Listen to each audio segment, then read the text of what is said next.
Guys, welcome back to my drama explainer. മിന്യുക്ക് ജിൻസുകിന്റെ വീട്ടിലേക്ക് വരുന്ന സമയത്ത് അവൻ തലക്കടിയേറ്റ് അൺകോൺഷ്യസ് ആയി കിടക്കുന്നതും തൊട്ടടുത്ത് തന്നെ ജൊങ്ങു ഉണ്ടായിരുന്നതും കാണിച്ചുകൊണ്ടായിരുന്നല്ലോ 8ാമത്തെ എപ്പിസോഡ് തീർന്നുപോയത്. അതിനുശേഷം എന്താ സംഭവിക്കുന്നത് നോക്കിയാലോ. ജിൻസുകിനെ ഹോസ്പിറ്റലിലേക്ക് കൊണ്ടുപോകുന്നു. സ്വാഭാവികമായിട്ടും ജൊങ്ങുവിനെ അറസ്റ്റ് ചെയ്യുകയും ചെയ്യുന്നു. അവനിപ്പോ ക്വസ്റ്റ്യൻ ചെയ്തുകൊണ്ടിരിക്കുവാണ്. കങ്ങോയാണ് ക്വസ്റ്റ്യൻ ചെയ്യുന്നത്. ആക്ച്വലി ജിൻസുകിന് ഇങ്ങനെ സംഭവിക്കാൻ കാരണം ജൊങ്ങു ഒന്നും അല്ല. അവൻ അങ്ങോട്ട് എത്തിയപ്പോഴേ ഡോർ ഓപ്പൺ ആയി കിടക്കുമായിരുന്നു. മാത്രമല്ല മറ്റാരോ ഓടിപ്പോകുന്ന സൗണ്ടും കേട്ടിട്ടുണ്ടായിരുന്നു. എന്നാൽ ആ സൗണ്ടിന്റെ പുറകെ പോകാതെ ഡോർ ഓപ്പൺ ചെയ്യുന്ന ജൊങ്ങു കാണുന്നത് ജിൻസോക്ക് നിലത്ത് കിടക്കുന്നതായിരുന്നു. അവൻ പെട്ടെന്ന് തന്നെ ജിൻസോക്കിന്റെ അടുത്തേക്ക് പോയി വൈറ്റൽസ് ചെക്ക് ചെയ്യുമായിരുന്നു ചെയ്തിട്ടുണ്ടായിരുന്നത്. ഈ സമയത്തായിരുന്നു മിന്യുക്ക് വന്നിട്ടുണ്ടായിരുന്നതും. നടന്ന കാര്യങ്ങൾ ജൊങ്ങു കങ്ങോയോട് പറയുന്നു. എന്നാൽ കങ്ങോ അത് വിശ്വസിക്കുന്നില്ല. 7 വർഷം മുന്നേ ക്രൈം നടന്ന സമയത്ത് മറ്റാരോ അവിടെ ഉണ്ടായിരുന്നു എന്ന് ജിൻസോക്ക് നിങ്ങളോട് പറഞ്ഞിട്ടുണ്ടായിരുന്നു. എന്നാൽ അവൻ ഡ്രഗ് യൂസ് ചെയ്തിട്ടുണ്ടായിരുന്നു എന്ന് പറഞ്ഞ് നിങ്ങൾ ആ സ്റ്റേറ്റ്മെന്റിന് വാല്യൂ കൊടുത്തില്ല. ഇപ്പൊ എനിക്ക് ജിൻസോക്കിനോട് ദേഷ്യമുള്ളത് കാരണം മറ്റാരോ അവിടെ ഉണ്ടായിരുന്നു എന്ന് ഞാൻ പറയുന്ന കാര്യവും നിങ്ങൾ വിശ്വസിക്കില്ല എന്നാണോ? ഞാൻ തരുന്ന ഈ സ്റ്റേറ്റ്മെന്റിന് നിങ്ങൾ വാല്യൂ തരാൻ പോകുന്നില്ലേ എന്ന് ജൊങ്ങു ചോദിക്കുന്നു. കങ്ങു അതിന് ആൻസർ കൊടുക്കുന്നതിന് മുന്നേ തന്നെ ജൊങ്ങുവിന്റെ ഫ്രണ്ട് അങ്ങോട്ടേക്ക് വരുന്നു. ജൊങ്ങുവിന്റെ ലോയർ ആയാണ് അവള് വന്നിട്ടുള്ളത്. ഇവനല്ലാതെ വേറെയും സസ്പെക്ട് ഉണ്ടാവുമായിരിക്കാം എന്ന കാര്യം നിങ്ങൾ കൺസിഡർ ചെയ്യുന്നില്ലേ എന്നാണ് അവള് വന്നപാടെ ചോദിക്കുന്നത്. വേറെ സസ്പെക്ട് ഉണ്ട് എന്നതിന് തെളിവ് ഇതുവരെ കിട്ടിയിട്ടില്ല എന്ന് കങ്ങോയും റിപ്ലൈ കൊടുക്കുന്നു. ഫ്രണ്ട്, അങ്ങനെയാണെങ്കിൽ തെളിവ് ഞാൻ തരാം. ജിൻസുകിന് ഈ അപകടം സംഭവിക്കുന്നതിന് തൊട്ട് മുന്നേ അവൻ എന്നോടായിരുന്നു സംസാരിച്ചിട്ടുണ്ടായിരുന്നത്. ആരോ അവന്റെ വീട്ടിലേക്ക് വന്നതിന്റെ സൗണ്ട് ഞാൻ ഫോണിലൂടെ കേൾക്കുകയും ചെയ്തിട്ടുണ്ടായിരുന്നു. അവിടെ ഉണ്ടായിരുന്നത് എന്തായാലും ജൊങ്ങു അല്ല. കാരണം ആ സമയത്ത് ജൊങ്ങു ജിൻസുകിന്റെ വീട്ടിലേക്ക് പോകുന്നേ ഉണ്ടായിരുന്നുള്ളൂ എന്ന് പറഞ്ഞ് അവള് ജൊങ്ങുവിന്റെ കാറ് പാസ് ചെയ്യുന്ന CCTV ഫുട്ടേജ് കാണിച്ചു കൊടുക്കുന്നു. കൂടെ ജിൻസുക്ക് സംസാരിച്ചിട്ടുണ്ടായിരുന്ന ഫോൺ കോളിന്റെ റെക്കോർഡിങ്ങും. ജിൻസുക്ക് തെളിവ് കിട്ടിയ കാര്യം പറയാൻ വേണ്ടിയിട്ടായിരുന്നു അവളെ കോൾ ചെയ്തിട്ടുണ്ടായിരുന്നത്. അതിനെക്കുറിച്ച് അവർ സംസാരിക്കുന്ന സമയത്ത് ആരോ ഡോറിൽ നോക്ക് ചെയ്യുന്നതും അവൻ ഡോർ ഓപ്പൺ ചെയ്ത് നിങ്ങൾ എന്താ ഇവിടെ എന്ന് ചോദിക്കുന്നതും അതിൽ റെക്കോർഡായിട്ടുണ്ട്. അപ്പൊ ജൊങ്ങു മാത്രമല്ല വേറെയും സസ്പെക്ട് ഉണ്ട്. ജൊങ്ങു വരുന്നതിന് മുന്നേ ആരായിരുന്നോ ജിൻസുകിനെ കാണാൻ വന്നിട്ടുണ്ടായിരുന്നത് അയാളാണ് കുറ്റവാളി. സോ ജൊങ്ങുവിന്റെ മേലെ ഇപ്പോഴും സംശയമുണ്ടെങ്കിലും അവനെ റിലീസ് ചെയ്യുന്നുണ്ട്. ഇപ്പൊ സ്റ്റേഷനിൽ നിന്ന് ഇറങ്ങുന്ന സമയത്ത് അവൻ ടീം ലീഡറെ മീറ്റ് ചെയ്യുന്നുണ്ട്. ഇതുപോലൊരു എമർജൻസി അറസ്റ്റ് ചെയ്തതിന് ടീം ലീഡർ ജൊങ്ങുവിനോട് സോറി പറയുന്നുണ്ട്. ജൊങ്ങു അപ്പോളജി ആക്സെപ്റ്റ് ചെയ്ത് പോകാനും നിൽക്കുന്നു. എന്നാൽ ടീം ലീഡർ വീണ്ടും ജിൻസുക്ക് പറയുന്നത് ഒന്നും കാര്യമാക്കണ്ട, എവിഡൻസ് കിട്ടിയിട്ടുണ്ട്, പല കാര്യങ്ങളും ഓർമ്മ വന്നിട്ടുണ്ട് എന്നൊക്കെ അവനെ പോലുള്ളവന്മാര് പറയുന്നത് വിക്ടിംസിനെ വട്ടാക്കാൻ വേണ്ടി മാത്രമാണ് എന്ന് പറഞ്ഞു പോകുന്നു. ഇത് കേട്ട് ജൊങ്ങു കാര്യമായി എന്തോ ആലോചിക്കുകയും ചെയ്യുന്നു. ഇവിടെ മിന്യുക്ക് ജിൻസുക്കിന്റെ വീട്ടിലാണ്. ജിൻസുക്ക് പറഞ്ഞിട്ടുണ്ടായിരുന്ന തെളിവ് കുറ്റവാളി എടുത്തിട്ടുണ്ടാവാം എന്നാണ് അന്വേഷണത്തിൽ നിന്നും മനസ്സിലാവുന്ന കാര്യം. അതുകൊണ്ട് അവളെ തെളിവ് തിരയുന്നതിന് പകരം അവന്റെ വീടിന്റെ പരിസരമാണ് നോക്കുന്നത്. മിന്യുക്ക് 10:15 ജിൻസുക്ക് ലോയറെ വിളിച്ചിട്ടുണ്ടായിരുന്നത്. ആ സമയത്താണ് ആരോ ഇങ്ങോട്ടേക്ക് വന്നതും. 10:30 ജൊങ്ങു ഇങ്ങോട്ടേക്ക് വരുന്നത്. ഈ 15 മിനിറ്റ് കൊണ്ട് ആരോ ജിൻസുക്കിനെ അറ്റാക്ക് ചെയ്തു. ഇവിടെ നിന്നും രക്ഷപ്പെടുകയും ചെയ്തു. കുറ്റവാളിയെ ജൊങ്ങു കണ്ടിട്ടില്ല താനും. അതായത് രക്ഷപ്പെടാനായിട്ട് കുറ്റവാളി വേറെ ഏതോ വഴിയാണ് ഉപയോഗിച്ചിരിക്കുന്നത്. പക്ഷെ സാധാരണ യൂസ് ചെയ്യുന്ന വഴിയല്ലാതെ ഇവിടെ വേറെ വഴിയൊന്നുമില്ല. അപ്പോ എങ്ങനെയായിരിക്കും അയാൾ രക്ഷപ്പെട്ടിട്ടുണ്ടാവുക എന്നൊക്കെയാണ് ചിന്തിക്കുന്നത്. ഇതും ചിന്തിച്ചുകൊണ്ടാണ് അവൾ ആ സ്ഥലം മുഴുവൻ നിരീക്ഷിക്കുന്നതും. ഈ സമയത്ത് അതിലൂടെ ആരോ നടക്കുന്നത് കാണുന്ന മിന്യുക്ക് പെട്ടെന്ന് അങ്ങോട്ടേക്ക് പോകുന്നു. അത് ജൊങ്ങു ആണ്. പ്രൈം സസ്പെക്ട് ഇതുപോലെ ക്രൈം സീനിൽ ചുറ്റി തിരിയുന്നത് എത്ര ഡേഞ്ചറസ് ആണെന്ന് നിനക്ക് അറിയില്ലേ എന്നാണ് മിന്യുക്ക് അവനോട് ദേഷ്യത്തോടെ ചോദിക്കുന്നത്. ജൊങ്ങു, ഇപ്പൊ ഞാൻ സസ്പെക്ട് മാത്രമാണ്, ക്രിമിനൽ ആവണ്ടെങ്കിൽ കുറ്റവാളിയെ കണ്ടുപിടിച്ചല്ലേ മതിയാവൂ എന്ന് പറയുന്നു. അത് ഞങ്ങൾ പോലീസിന്റെ ഡ്യൂട്ടിയാണ് എന്ന് മിന്യുക്ക് പറയുന്ന സമയത്ത് ജൊങ്ങു, ഇത് നോക്ക്, ഇത് ബ്ലഡ് ആണ്. ആരോ നടക്കുന്ന സൗണ്ട് പെട്ടെന്ന് റൂഫ് ടോപ്പിൽ നിന്ന് ഇല്ലാതാകുമായിരുന്നു ചെയ്തത്. അതായത് ഈ കമ്പി പിടിച്ച് ഇറങ്ങുക എന്നല്ലാതെ വേറെ വഴിയൊന്നും കുറ്റവാളിക്ക് താഴേക്ക് എത്താനായിട്ടില്ല. സോ ഇത് അയാളുടെ ബ്ലഡ് ആയിരിക്കും എന്ന് പറയുന്നു. മിന്യുക്ക്, നീ എന്താ ഇത്ര കാര്യമായിട്ട് കൺഫേം ചെയ്യാൻ ഉദ്ദേശിക്കുന്നത്? 7 വർഷം മുന്നേ നിനക്ക് ആക്സിഡന്റ് സംഭവിച്ചത് എവിടെ വെച്ചായിരുന്നു എന്ന് ഞാൻ അറിഞ്ഞു. അത് ഹോസ്പിറ്റലിന്റെ മുന്നിൽ വെച്ചായിരുന്നില്ല, നിന്റെ ഫിയാൻസിയുടെ വീടിന്റെ മുന്നിൽ വെച്ചായിരുന്നു. ക്രൈം നടന്ന സ്ഥലത്ത് വേറെ ആരോ ഉണ്ടായിരുന്നു എന്ന് ജിൻസൊക്കെ പറയുകയും ചെയ്തു. അതായത് നിന്റെ ഫിയാൻസിയുടെ മരണത്തിൽ നിനക്കും പങ്കുണ്ട് എന്നാണോ നീ വിചാരിക്കുന്നത്? അത് കൺഫേം ചെയ്യാൻ വേണ്ടിയാണോ നീ തിരക്ക് പിടിച്ച് ഇന്നലെ രാത്രി ജിൻസൊക്കിന്റെ വീട്ടിലേക്ക് വന്നേ എന്ന് ചോദിക്കുന്നു. ക്രൈം നടന്ന സമയത്ത് സംഭവിച്ച കാര്യങ്ങൾ വ്യക്തമായിട്ട് എനിക്ക് ഓർമ്മയില്ല. എന്റെ ആക്സിഡന്റ് സംഭവിച്ചത് എവിടെ വെച്ചാണെന്ന് ഞാനും ഈ അടുത്താണ് അറിഞ്ഞത്. എന്തായാലും ജിൻസൊക്കിന്റെ കേസ് തീരട്ടെ, അതിനുശേഷം നമുക്ക് ആ കേസിനെ കുറിച്ച് സംസാരിക്കാം എന്ന് പറഞ്ഞു ജൊങ്ങു അവിടുന്ന് പോകുവാണ് ചെയ്യുന്നത്. മിന്യുക്ക് എന്തായാലും ആ ബ്ലഡ് സാമ്പിൾ കളക്ട് ചെയ്യുന്നുണ്ട്. അതിന്റെ ടെസ്റ്റ് റിസൾട്ട് വരികയും ചെയ്യുന്നു. കങ്ങോ, ഈ സാമ്പിൾ ജൊങ്ങുവിന്റെ ബ്ലഡുമായിട്ട് മാച്ച് അല്ല. പിന്നെ ജിൻസുക്കുമായിട്ട് പ്രശ്നം ഉണ്ടാക്കിയിരുന്ന അവന്റെ ബോസ് ഉൾപ്പെടെയുള്ള ആളുകളുടെ ബ്ലഡ് സാമ്പിളും നമ്മൾ മാച്ച് ചെയ്ത് നോക്കിയിട്ടുണ്ടായിരുന്നു. അതുമായിട്ടും ഈ സാമ്പിൾ മാച്ച് അല്ല എന്ന് മിന്യുക്കിനോട് പറയുന്നു. ഇത് കേട്ട് ടീം ലീഡർ, സസ്പെക്ടിന്റെ ബ്ലഡ് കിട്ടിയിട്ടുണ്ടോ എന്ന് ചോദിക്കുന്നു. അതെ, സസ്പെക്ട് പോയിട്ടുണ്ടാവാൻ സാധ്യതയുള്ള വഴിയിൽ നിന്നുമാണ് ഈ ബ്ലഡ് സാമ്പിൾ കിട്ടിയിട്ടുള്ളത് എന്ന് കങ്ങോയും റിപ്ലൈ കൊടുക്കുന്നു. എന്നാൽ അതിനെക്കുറിച്ചല്ല ടീം ലീഡർ സംസാരിക്കുന്നത്. മിന്യുക്കിനോട്, നീ ഈ ഇൻവെസ്റ്റിഗേഷന്റെ പാർട്ടാവാൻ പാടില്ല. ബ്രദറിനെ ഉപദ്രവിച്ചത് സിസ്റ്റർ അന്വേഷിക്കാന്ന് വെച്ചാ അത് കൂടുതൽ ഗോസിപ്പ് ഉണ്ടാക്കത്തേ ഉള്ളൂ എന്ന് പറഞ്ഞ് പോവാനാണ് നിൽക്കുന്നത്. എന്നാ മിന്യുക്ക്, ഈ കേസ് 7 വർഷം മുന്നേ നടന്ന കേസുമായിട്ട് ബന്ധപ്പെട്ടതാണ്, അതുകൊണ്ട് എനിക്കിത് ഇൻവെസ്റ്റിഗേറ്റ് ചെയ്തേ പറ്റൂ എന്ന് പറയുന്നു. ഇവിടെ ഡയറക്ടർ, നിന്നോട് ഞാൻ പുതിയ ബ്രാഞ്ചിലേക്ക് പോകാനായിരുന്നു പറഞ്ഞത്, അല്ലാതെ സസ്പെക്ട് ആയിട്ട് പോലീസ് സ്റ്റേഷനിലേക്ക് പോകാനല്ല എന്നും പറഞ്ഞ് ജോങ്വുവിനെ ചീത്ത പറഞ്ഞുകൊണ്ടിരിക്കുവാണ്. എന്നാൽ ജോങ്വു ഇതെല്ലാം കേട്ടിരുന്ന് എനിക്ക് ആക്സിഡന്റ് ആയ സ്ഥലം വേറെയായിരുന്നു എന്ന് നിങ്ങൾക്ക് അറിയാമായിരുന്നോ എന്ന് ചോദിക്കുന്നതും ഡയറക്ടർ പെട്ടെന്ന് മിണ്ടാതാകുവാണ്. കൂടെ വിഷയം മാറ്റാൻ വേണ്ടി, ഇന്നലെ അപ്പോ വൂജിൻ എവിടെയായിരുന്നു എന്ന് ചോദിക്കുന്നു. ഈ സമയത്ത് ഇനി എന്താ നിങ്ങൾ വൂജിനെ പറയുന്നത്? ഇന്നലെ ഒരുത്തൻ ഡിറ്റക്റ്റീവ് കളിക്കാൻ പോയിട്ട് അറസ്റ്റിലായിട്ടുണ്ടായിരുന്നു, അവന് വേണ്ടി ലോയർ ഏർപ്പാടാക്കിക്കൊണ്ടിരിക്കുവായിരുന്നു ഞാൻ എന്ന് പറഞ്ഞ് വൂജിൻ അങ്ങോട്ട് വരുന്നു. ഡയറക്ടർ, നിന്നോട് ഞാൻ ഇവനെ ശ്രദ്ധിക്കാൻ പറഞ്ഞതല്ലായിരുന്നോ എന്ന് ചോദിച്ചിപ്പോ വൂജിനെ ചീത്ത പറയുവാണ്. ഇത് കേൾക്കുന്നതും വൂജിൻ ജോങ്വുവിനോട്, എന്താടാ മുത്തേ, ഞാൻ ഇതുപോലെ നിന്നെ 24 മണിക്കൂർ നോക്കിക്കൊണ്ടിരിക്കട്ടെ എന്നാണ് ചോദിക്കുന്നത്. അയ്യേ, എഴുന്നേറ്റ് പോടാ എന്ന് ജോങ്വുവും പറയുന്നു. ഡയറക്ടറും വൂജിനും ഇരുന്ന് നാട്ടുവിശേഷങ്ങൾ പറയുന്നത് കേട്ട് ജോങ്വു, നിങ്ങൾ എഴുന്നേറ്റ് പോയാൽ വളരെ ഉപകാരമായിരുന്നു, എനിക്കൊരു പേഷ്യന്റ് വരാനുണ്ട് എന്ന് പറഞ്ഞ് അവരെ പറഞ്ഞയക്കുന്നു. പുറത്തെത്തുന്നതും ഡയറക്ടർ കാര്യമായി ആലോചിച്ച് വൂജിനോട്, ജോങ്വുവിന്റെ ആക്സിഡന്റിന്റെ കാര്യം നിനക്കറിയായിരുന്നോ എന്ന് ചോദിക്കുന്നു. ഞാൻ എങ്ങനെ അറിയാനാ, ആ സമയത്ത് ഞാൻ സിംഗപ്പൂരിലല്ലായിരുന്നോ എന്ന് വൂജിനും റിപ്ലൈ കൊടുക്കുന്നു. ഡയറക്ടർ, അത് ശരിയാണല്ലോ അല്ലേ, നീ പിറ്റേ ദിവസമല്ലേ തിരിച്ചു വന്നേ, എന്നാലും അവന്റെ അമ്മ എന്തിനായിരിക്കും ഇത് മറച്ചു വെച്ചേ എന്ന് ചോദിക്കുന്നു. ഈ സമയത്ത് തന്നെ ജോങ്വുവിന്റെ അമ്മ വൂജിന് കോൾ ചെയ്യുന്നത് കണ്ട് വൂജിൻ, ഇത്രയ്ക്ക് സംശയം ഉണ്ടെങ്കിൽ നിങ്ങൾ തന്നെ അങ്ങ് ചോദിച്ചു നോക്ക് എന്ന് പറഞ്ഞ് ഫോൺ ഡയറക്ടറിന് കാണിച്ചു കൊടുക്കുന്നു. അത് കേൾക്കുന്നതും ഡയറക്ടർ അവിടുന്ന് പോവുകയും ചെയ്യുന്നു.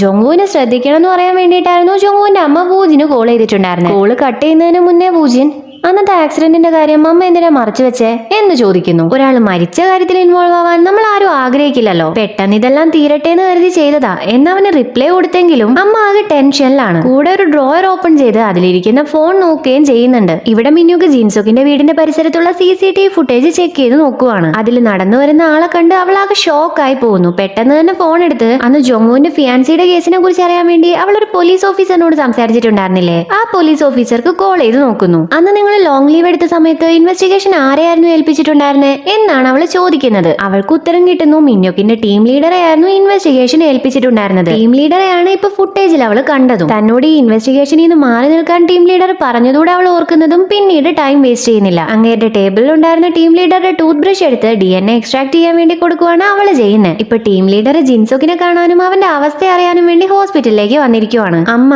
മരുന്നിനോട് റെസ്പോണ്ട് ചെയ്യുന്നുണ്ട്, അവസ്ഥ മെച്ചപ്പെട്ടു വരുന്നുണ്ട് എന്ന് പറയുന്നു. ഇത്രയും വലിയൊരു പോലീസ് ഓഫീസർ അല്ലേ വന്നേക്കുന്നേ, എന്തെങ്കിലും ട്രീറ്റ് ചെയ്യാതെ പറഞ്ഞയക്കുന്നത് എങ്ങനെയാ, അതുകൊണ്ട് തന്നെ എന്തെങ്കിലും വാങ്ങിയിട്ട് വരാന്ന് പറഞ്ഞ ജിൻസുക്കിന്റെ അമ്മ വെളിയിലേക്ക് പോകുന്നു. ഇതേ സമയം ഇവിടെ മിന്യുക്കിന് DNA ടെസ്റ്റ് റിപ്പോർട്ട് കിട്ടിയിട്ടുണ്ട്. ടീം ലീഡറുടെ DNAയും ജിൻസുക്കിന്റെ വീട്ടിൽ നിന്ന് കിട്ടിയ ബ്ലഡ് സാമ്പിളുടെ DNAയും തമ്മിൽ 99% മാച്ച് ഉണ്ട്. അതായത് ജിൻസുക്കിനെ അറ്റാക്ക് ചെയ്തത് ടീം ലീഡർ ആണ്. ഇനിയാണ് ജിൻസുക്കിന്റെ വീട്ടിൽ എന്തായിരുന്നു ഇന്നലെ നൈറ്റ് സംഭവിച്ചതെന്ന് കാണിക്കുന്നത്. ലോയറെ കോൾ ചെയ്തുകൊണ്ടിരുന്ന ജിൻസുക്ക് ജോങ്വു ആണ് വന്നതെന്ന് കരുതി ഡോർ ഓപ്പൺ ചെയ്യുന്നു. എന്നാ വന്നത് ജോങ്വു ആയിരുന്നില്ല, ടീം ലീഡർ ആയിരുന്നു. നിങ്ങൾ എന്താ ഇവിടെ എന്ന് ചോദിച്ച് ജിൻസുക്ക് ഡോർ ക്ലോസ് ചെയ്യാൻ നിൽക്കുന്നുണ്ട്. എന്നാൽ ടീം ലീഡർ സംസാരിച്ചേ തീരൂ എന്ന ഉദ്ദേശത്തിലാണ് വന്നിരിക്കുന്നത്. സോ ജിൻസുക്ക് കോള് കട്ട് ചെയ്ത ടീം ലീഡറോട്, അവളെ കൊന്നത് ഞാനല്ല എന്നതിന് തെളിവ് കിട്ടിയിട്ടുണ്ട്, ഞാൻ റീട്രയലിന് അപ്പീൽ ചെയ്യാൻ പോകുക എന്ന് പറയുന്ന സമയത്താണ് തെളിവിന്റെ കാര്യം ടീം ലീഡർ അറിയുന്നത്. അവളെ കൊന്നത് ഞാനല്ല എന്ന് ഒരുപാട് തവണ ഞാൻ നിങ്ങളോട് പറഞ്ഞിട്ടില്ലായിരുന്നു, പക്ഷെ നിങ്ങളത് വിശ്വസിച്ചില്ലല്ലോ. ഒരു പോലീസ് ഓഫീസർ ആവാൻ യാതൊരു യോഗ്യതയോ ഇല്ലാത്ത ആളാണ് നിങ്ങളെന്ന് ഈ രാജ്യത്തെ ജനങ്ങൾ എല്ലാവരും അറിയും. അതിനുവേണ്ടി നിങ്ങൾ വെയിറ്റ് ചെയ്തിരുന്നു എന്നെല്ലാം പറഞ്ഞ് ജിൻസൊക്കെ അകത്തേക്ക് പോകുന്നു. ജിൻസൊക്കെ പറഞ്ഞതുപോലെ തന്നെ അവനല്ല കൊലയാളി എന്ന സത്യം പുറത്തു വന്നിട്ടുണ്ടെങ്കിൽ അത് ടീം ലീഡറിന്റെ കരിയറിനെ വളരെ മോശമായ രീതിയിൽ തന്നെ ബാധിക്കും. അതുപോലൊരു സാഹചര്യം ഇല്ലാതാക്കാൻ വേണ്ടി അവിടെ ഉണ്ടായിരുന്ന സിലിണ്ടർ എടുത്ത് ടീം ലീഡർ ജിൻസൊക്കിനെ അറ്റാക്ക് ചെയ്യുമായിരുന്നു.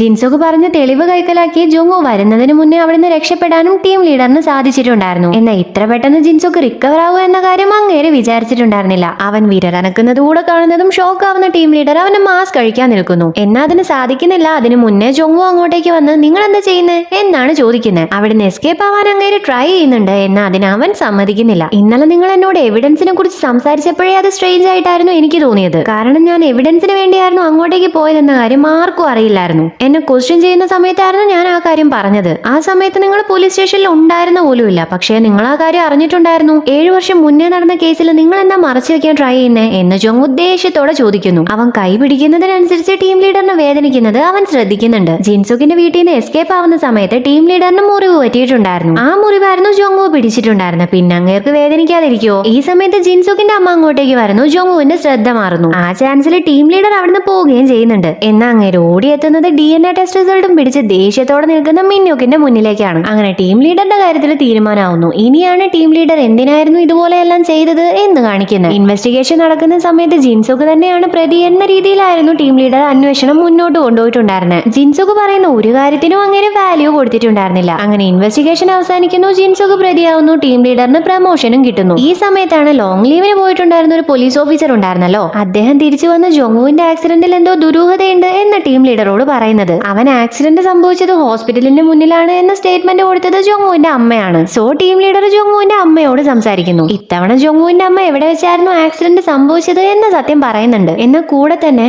ഈ കേസ് വീണ്ടും ഇൻവെസ്റ്റിഗേറ്റ് ചെയ്ത ഇത് നമുക്ക് രണ്ടു കൂട്ടർക്കും ദോഷം മാത്രമേ ഉണ്ടാക്കത്തുള്ളൂ. നിങ്ങളുടെ പ്രമോഷനും ഇല്ലാതാവും, ജനങ്ങൾക്കിടയിൽ ചീത്തപ്പേരും വരും. അതുകൊണ്ടൊന്ന് ആലോചിച്ച് തീരുമാനിച്ചേക്ക് എന്ന് പറയുന്നുണ്ട്. അതിൽ ടീം ലീഡർ വീണു പോകുവാണ്. അങ്ങനെയായിരുന്നു ഇൻവെസ്റ്റിഗേഷൻ പെട്ടെന്ന് തന്നെ ക്ലോസ് ചെയ്തിട്ടുണ്ടായിരുന്നത്. ഇവിടെ ജിൻസുക്ക് കോൺഷ്യസ് ആയിട്ടുണ്ട്. അവനും മിന്യോക്കും തമ്മിലുള്ള പ്രശ്നങ്ങളും മാറിയിട്ടുണ്ട്. അവളെയും അമ്മയെയും ബുദ്ധിമുട്ടിച്ചതിന് ജിൻസുക്ക് സോറി പറയുന്നുണ്ട്. അവൻ ഇത്രയും കാലം വിശ്വസിക്കാതിരുന്നതിൽ മിന്യോക്ക് ജിൻസുക്കിനോട് സോറി പറയുന്നുണ്ട്. ജിൻസുക്ക് കണ്ടുപിടിച്ച തെളിവ് അനലൈസ് ചെയ്യാനും കൊടുത്തിട്ടുണ്ട്. ജിൻസുക്ക് അന്ന് ഞാൻ കണ്ടത് ജോങ്ങുവിനെ തന്നെ ആയിരുന്നു. അതുകൊണ്ടായിരുന്നു റിലീസായ ദിവസം മുതലേ ഞാൻ അവനെ ഫോളോ ചെയ്തിട്ടുണ്ടായിരുന്നത്. അതിനെക്കുറിച്ച് കൂടുതൽ ആലോചിച്ചപ്പോഴാണ് അവൻ ഓടിപ്പോയ രീതി എനിക്ക് ഓർമ്മ വരുന്നത്. അതൊരിക്കലും ഓടി രക്ഷപ്പെടുകയായിരുന്നില്ല, അവൻ ആരെയോ ചേസ് ചെയ്യുകയായിരുന്നു എന്ന് പറയുന്നു. ഇത് കേട്ട് മിന്യോക്ക് ഷോക്കാവുന്നു. ഇനിയും ഈ കേസിൽ എന്തൊക്കെയോ ബാക്കിയുണ്ട് എന്ന് അവക്ക് മനസ്സിലാവുന്നു. ഇപ്പൊ ജോങ്ങു എന്ത് തെളിവാണ് കിട്ടിയത് എന്നറിയാൻ മിന്യോക്കിനെ കാണാൻ വേണ്ടി വന്നിരിക്കുവാണ്. മിന്യോക്ക് അത് കാണിച്ചു കൊടുക്കുന്നു. ജോങ്ങുവിന്റെ ഒരു വാച്ച് ആയിരുന്നു ക്രൈം സീനിൽ നിന്നും ജിൻസുക്കിന് കിട്ടിയിട്ടുണ്ടായിരുന്നത്. അതൊരു കപ്പിൾ വാച്ച് ആണ്. വെഡിങ് ഡ്രസ് എടുക്കാൻ പോയ ദിവസം അവന്റെ ഫിയാൻസി അവന് ഗിഫ്റ്റ് കൊടുത്തതായിരുന്നു അത്. ആ വാച്ച് ധരിച്ച് രണ്ടുപേരും ഫോട്ടോ എടുക്കുകയും ചെയ്തിട്ടുണ്ടായിരുന്നു. പിന്നീട് പേഷ്യന്റിനെ കൊണ്ട് ഹോസ്പിറ്റലിലേക്ക് പോയ തന്റെ വാച്ച് എങ്ങനെയാണ് അവളുടെ വീട്ടിലെത്തിയതെന്ന് ജോങ്ങുവിനും ഒരു ഐഡിയയും ഇല്ല. മിന്യോക്ക്, നിനക്ക് അന്ന് സംഭവിച്ച ഒരു കാര്യവും ഓർമ്മയില്ലേ? ഈ വാച്ച് അനലൈസ് ചെയ്യുന്ന സമയത്ത് നിനക്കെതിരെ തെളിവ് കിട്ടിയ ഈ കേസിലെ പ്രൈം സസ്പെക്ട് ആയി മാറാൻ പോകുന്നത് നീ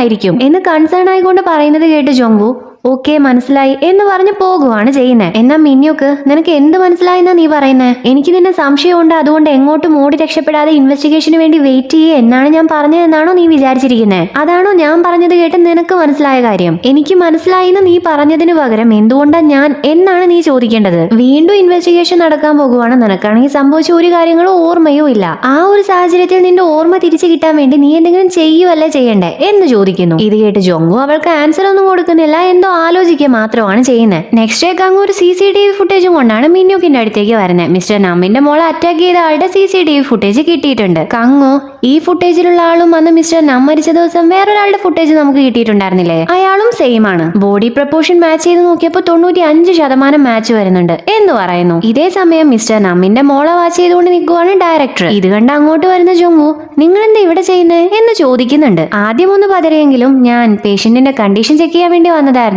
എന്ന് ഡയറക്ടർ റിപ്ലൈ കൊടുക്കുന്നുണ്ട്. ഈ സമയത്തോ എന്ന് സംശയത്തോടെ ജോങ്ങു ചോദിക്കുന്നതിന് എല്ലാം ഒരുത്തം കാരണം, അവൻ കാരണം ഇപ്പൊ എനിക്ക് സമാധാനത്തോടെ വീട്ടിലേക്ക് പോകാൻ പറ്റാത്ത അവസ്ഥയായിട്ടുണ്ട് എന്ന് പറഞ്ഞ് ഡയറക്ടർ അവിടുന്ന് പോകുവാണ് ചെയ്യുന്നത്. ഇത് കണ്ട് കൺഫ്യൂസ്ഡ് ആയി ജോങ്ങു ഡയറക്ടർ നോക്കുന്നുണ്ട്, പക്ഷെ ഒന്നും ചോദിക്കുന്നില്ല. ഡ്യൂട്ടി കഴിഞ്ഞ് തിരിച്ചു വരുന്ന സമയത്ത് അവന്റെ അമ്മ അവനെ വെയിറ്റ് ചെയ്ത് നിൽക്കുന്നുണ്ട്. ഇപ്പൊ രണ്ടുപേരും സംസാരിക്കുന്നു. കഴിഞ്ഞ ദിവസം ഊജിൻ വിളിച്ച സമയത്ത് അമ്മ ഒരു ഫോൺ നോക്കിയിട്ടുണ്ടായിരുന്നല്ലോ, ആ ഫോൺ ജോങ്ങുവിന് കൊടുക്കാൻ വേണ്ടിയിട്ടാണ് ഇപ്പൊ അമ്മ വന്നിട്ടുള്ളത്. അത് ആക്ച്വലി ജോങ്ങുവിന്റെ ഫോണാണ്. അവൻ ആക്സിഡന്റ് സംഭവിച്ച സമയത്ത് പാരാമെഡിക്സ് ആ ഫോൺ അമ്മയുടെ കയ്യിൽ കൊടുത്തതായിരുന്നു. ആ ഫോൺ പോയിട്ടുണ്ടാവും എന്നാണ് ജോങ്ങു വിചാരിച്ചിട്ടുണ്ടായിരുന്നത്. അത് അമ്മയുടെ കയ്യിലാണുള്ളതെന്ന് അവൻ അറിഞ്ഞിട്ടുണ്ടായിരുന്നില്ല. നിന്റെ ആക്സിഡന്റിന്റെ കാര്യം ഞാൻ എന്തുകൊണ്ടായിരുന്നു മറച്ചു വെച്ചതെന്നല്ല നീ എന്നോട് ചോദിച്ചേ, ഇതാണ് കാരണം എന്ന് പറഞ്ഞ അമ്മ ആ ഫോണിൽ ഒരു മെസ്സേജ് ജോങ്ങുവിന് കാണിച്ചു കൊടുക്കുന്നു. ഇതുപോലെ സിമിലർ ആയിട്ടുള്ള വേറെയും ഫോട്ടോസ് ഈ ഫോണിലേക്ക് ആരോ സെൻഡ് ചെയ്തിട്ടുണ്ട് എന്നും പറയുന്നുണ്ട്. 7 വർഷം മുന്നേ തന്റെ വെഡിങ് ഇൻവിറ്റേഷൻ കയ്യിൽ കിട്ടിയ സമയത്ത് ഹാപ്പി ആയിട്ട് നോക്കിക്കൊണ്ടിരിക്കുമ്പോഴാണ് അവൻ ഒരു മെസ്സേജ് വന്നിട്ടുണ്ടായിരുന്നത്. ഒരു ഫോട്ടോയാണത്.